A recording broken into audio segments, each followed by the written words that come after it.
All right. Welcome to the another episode on our building a 32-foot long 164 scale diorama. Today I'm going to talk a bit about figures, a little bit about details. Um, I use a lot of figures in the diorama. I think figures give the diorama life. Otherwise, you're just basically displaying cars and buildings. Adding people, you can create scenes. You can just add a whole new level of dimension to your diorama through figures. And we've been lucky in the last couple of years. For quite a while, 164 scale figures were hard to come by. Greenlight made a few. Artista, which is a company that makes primarily for model railroading, which is S-scale model railroading, which is also 164. And, a few other companies made them. Generally, figures have always been pretty expensive. So in the beginning, I had to be pretty creative in how I got figures. I used all the Greenlight figures I could get. Started looking at the Artistas. I scavenged figures out of the little Mortar Max American Graffiti diorama sets that came out probably in the late 90s, early 2000s. Got a few figures out of them. I tried casting figures myself. It's a little more difficult than casting a pop machine. So I had maybe about a 25% success rate, I would guess, on them. So I'm not casting figures right now. I might do it in the future once I get my techniques down a little better. What else? Lately, a lot of manufacturers have stepped up and making figures. One of the major ones right now is Mijo. They're a company that sells different die cast, and they've contracted with like their American Diorama series. They've contracted to make a lot of different groups of figures, and they're pretty reasonably priced.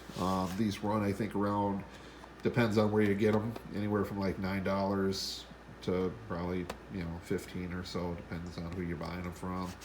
We got a set of the low riders here. And then we got the Low Riders 2. Auto Transporter. Bikini Car Wash. We got Mechanics.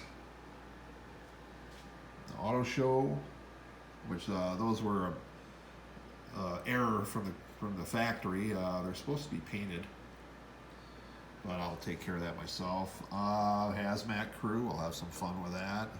Police. Different ones. Here's the low riders out of the package. Some of the bikini girls. This guy right here is from Race Metal. It's an Asian company that builds a lot of different figures. Got this one off of eBay. I think this one is a Race Metal also. Also, there's with the growth in 3D printers, it seems like everybody's starting to get a 3D printer nowadays. So, all right, we're back. Sorry about the glitch. So where was I? With figures, a lot of people have been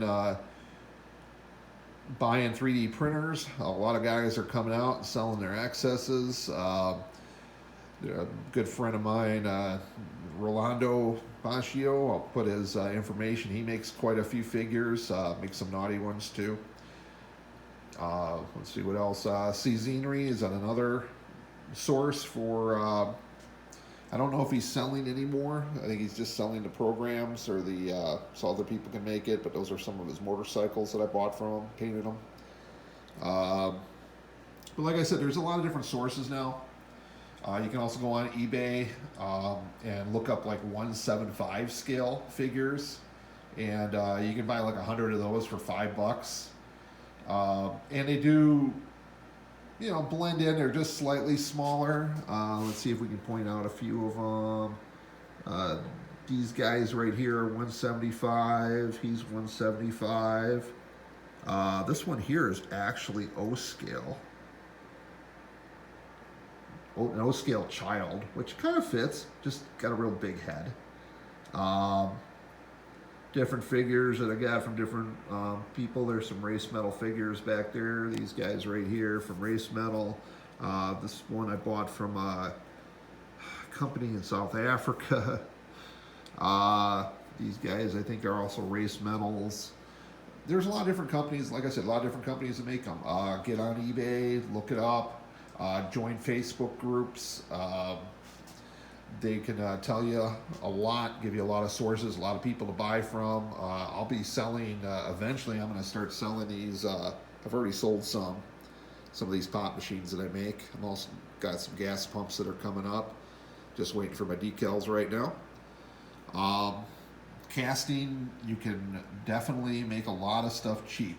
And casting is pretty cheap to get into relatively. You know, it costs a little money for the molds, and but once you get that mold made, might cost you, you know, it's $30 for basically enough silicone to make 3 good size molds, at least the way I do them.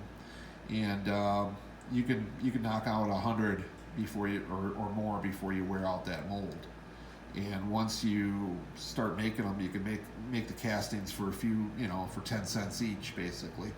Or you can buy a 3D printer and start 3D printing your own. There's a lot of programs out there or files that you can buy so that you can print them out.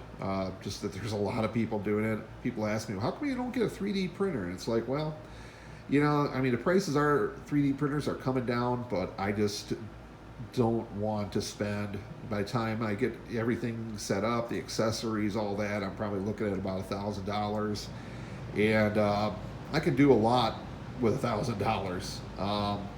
It may look like I spent a lot of money, and I have spent, you know, a fair share of money on my diorama, but a lot less than what you would think, because I do a lot of things myself. I do a lot of painting details myself. I cast details. I'm not afraid to try things, even if I mess them up. But let's take a look over here. And I did a little adding some figures to my donut shop. Let's take a look a little closer there. You can see all the cops are lined up first thing in the morning.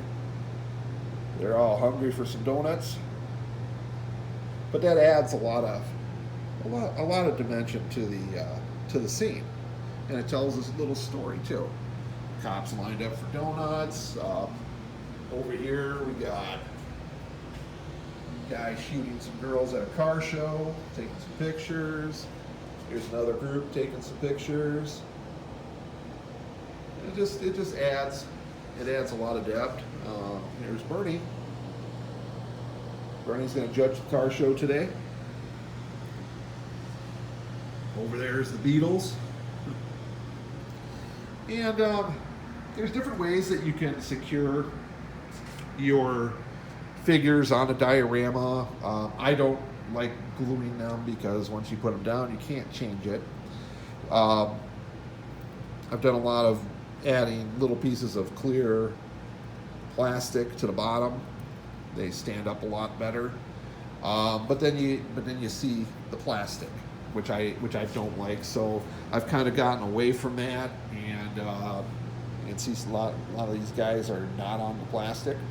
So what I use to stick them down is a stuff called sticky wax or museum wax. Brand name here is Lamax, called Sticky Max. It's a wax that's soft. You can easily, let's see here. Well, it'd be easier if I had 2 hands to do this with. I definitely got to buy a camera stand. But there's the Sticky Max, or the Sticky Wax, and it's kind of like soft, like earwax, really. It's soft wax. It's very moldable. You put a little dab, like my beetles here. You just put a little dab on the bottom of the feet. You kind of see it sticking out here. Get some of that off of there. And it comes up. You can wipe it up. You know, it leaves a little bit of residue, but I really don't mind so much. I can always wipe that up. But it's a lot neater than using like blue tack. Blue tack, you tend to have a little ball of blue under their feet, which is, I feel, a little distracting. But, you know, these guys, you can easily move them around. You know, there's a little bit of the wax. Put it right back down on there so he sticks. You know, that way you can move them around. Let's see here. Let's go back over here to the table. And we're going to do a little before and after shot here. Here's a burning before painting and after painting. Usually when you buy the 3D, unless they come painted, this guy came painted, this guy did not.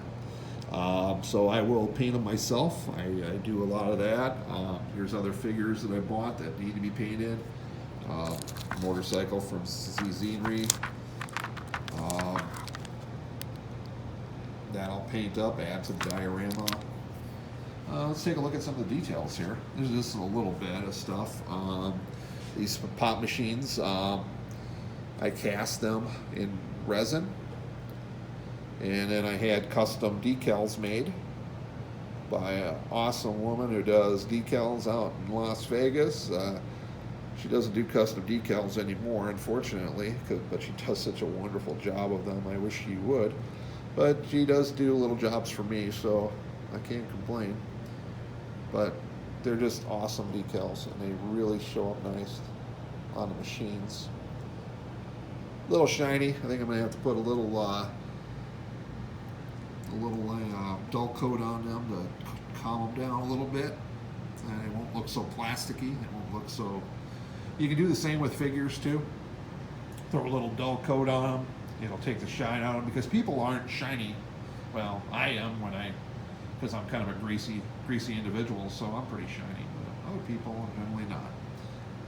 So basically that's all we got today. I don't know if my ramblings have given you a whole lot of information on figures, but go on eBay. It's a good source. I'll put down in the description, or in the probably the first comments, I'll put some links to companies and individuals that make figures so that you can start looking for them. They do add up in money, though. These little figures aren't cheap. You know, green lights, you can get them if you can find the packages. They're pretty available for the most part. You can usually get those for under $10. The Mijos run like $9 up. For 6, I've spent a lot of figures I bought that were $10 a piece, just because, you know, it depends on what they are. The more detailed, or the especially if you're getting famous people, then you're definitely going to pay a little bit more. So like and subscribe, comment. I enjoy listening or reading comments, and I do answer back. If you see or hear me say something wrong as far as misinformation, please let me know, because I'm definitely learning as I go. I've been doing this now for about 6 years, and I'm constantly learning, and I'm constantly making mistakes. And some of those mistakes may translate onto the camera, and I don't want to spread misinformation. So if I'm wrong, let me know. But like and subscribe and comment, and thanks a lot. We'll see you next time.